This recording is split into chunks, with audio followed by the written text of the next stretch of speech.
Hello दोस्तों, veterans नमस्कार। मैं दीवान सिंह। मैं आपको बताना चाहूँगा कि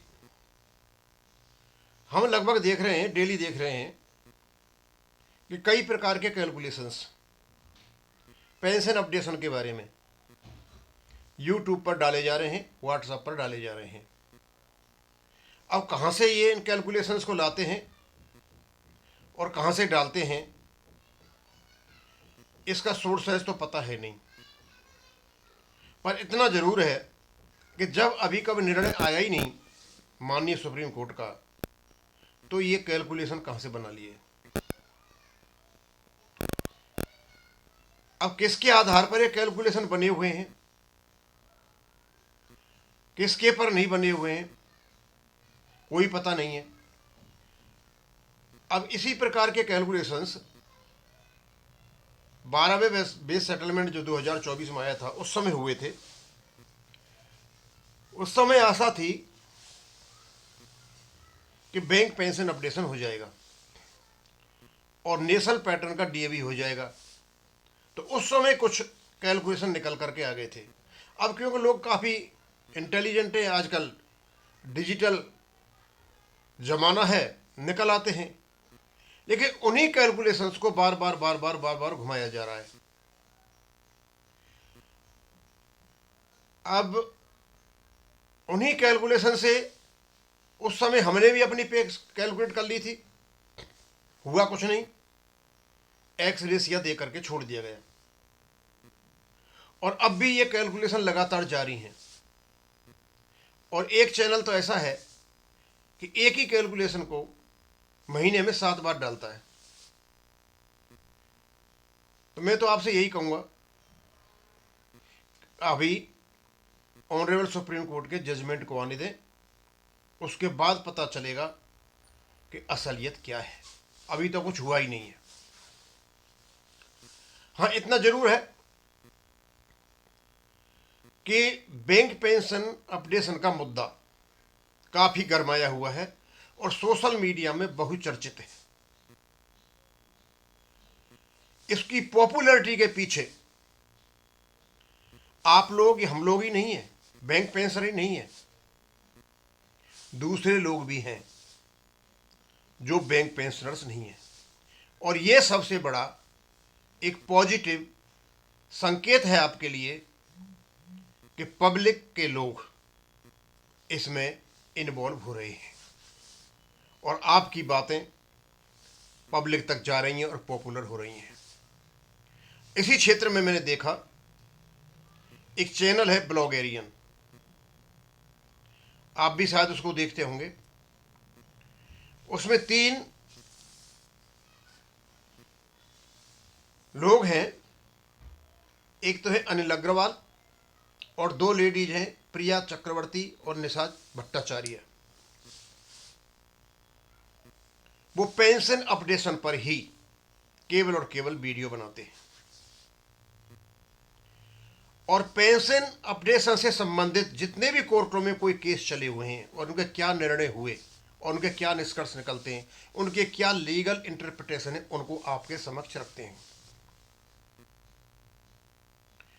और उनके लीगल इंटरप्रिटेशन सुनने के बाद हमें काफ़ी ये आशा मिलती है कि हमारे रेगुलेशन में काफ़ी कुछ ऐसा है जो हमें न्याय दिला सकता है। अब क्योंकि ये सारे लोग लीगल एक्सपर्ट्स हैं, इनका एक एक शब्द जो चुनते हैं उसके कोई अर्थ निकलते हैं। शायद उन शब्दों को उस प्रकार हम नहीं चुन सकते। ये वो बैठते हैं, चर्चा करते हैं, बहस करते हैं, जजमेंट को देखते हैं, उसके जो प्रोविजंस हैं एक्ट के या लीगल के या कॉन्स्टिट्यूशन के, उनमें कहाँ फिटिंग, उसको भी देखते हैं। जब कहीं जाकर के आपको एक एक वर्ड उनका सुनोगे तो कमाल के वर्ड है, कमाल की चीज़ आपको बताते हैं वो लोग।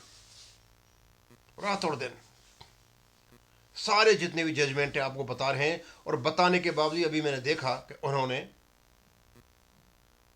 रिपब्लिकन भारत के अर्नब गोस्वामी से रिक्वेस्ट किया है कि गोस्वामी जी, ये बैंक पेंशन का जो मुद्दा है इतना डिबेटेबल है, इतना हॉट हो चुका है कि आप जैसे व्यक्ति की ज़रूरत है कि आप आए और इसे अपने ही हिसाब से सामने रखें। उन्होंने यहाँ तक कहा है कि क्यों नहीं आप एमिकस क्यूरी बन जाते हो। आउट ऑफ कोर्ट कोई व्यक्ति होता है जो किसी डिसीजन में अपना एक प्रकार से सहयोग करता है।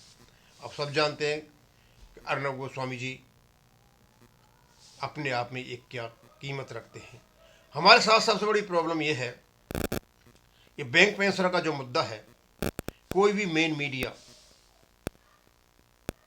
इसको जगह नहीं दे रहा है। अब क्योंकि नहीं दे रहे होंगे जगह, क्योंकि सरकार का मैटर है। अब जगह देंगे तो स्वाभाविक सी बात है सरकार से एक प्रकार की दुश्मनी होने वाली बात है। दोस्तों, ये बैंक पेंशन का जो मुद्दा है, जब तक इसका निर्णय नहीं आता है, हमारा फर्ज बनता है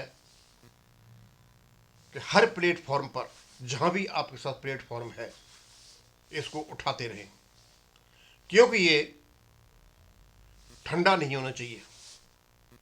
ये जो आग लगी हुई है, इसी प्रकार से कोई ठंडा पानी नहीं पड़ना चाहिए इसमें। आप यदि अभी किसी यूनियन के संगठन के किसी समारोह में जाते हो, एजीएम में जाते हो, या कहीं भी बात करते हो, अपने बैंक पेंशन मुद्दे को मत छोड़िए, क्योंकि ये आपका राइट है, और वो भी fundamental right. Article 24, 21, article 14, article 300A, ये तीनों के तीनों आपके इसमें आते हैं। बैंक पेंशनर्स को हमारे लोगों ने ऐसे छोड़ दिया, दूध में से मक्खी को निकाल करके फेंक देते हैं। यदि ये लोग, I am talking about the constituents of UFBU, यदि ये ईमानदार होते और बैंक पेंशनों के मुद्दे को ईमानदारी से उठाते, तो कोई वजह नहीं थी तो आज बैंक पेंशन ऑपरेशन नहीं होता। लेकिन इन्होंने तो दूसरे काम किए थे। 1995 के बाद ही इन्होंने शुरू कर दिया था कि कैसे रेगुलेशन को धराशायी किया जाए। 2010 में इन लोगों ने जो रिकवरी थी अनलॉफुल, उससे कटवाया। बाद में ये बहकाते रहे।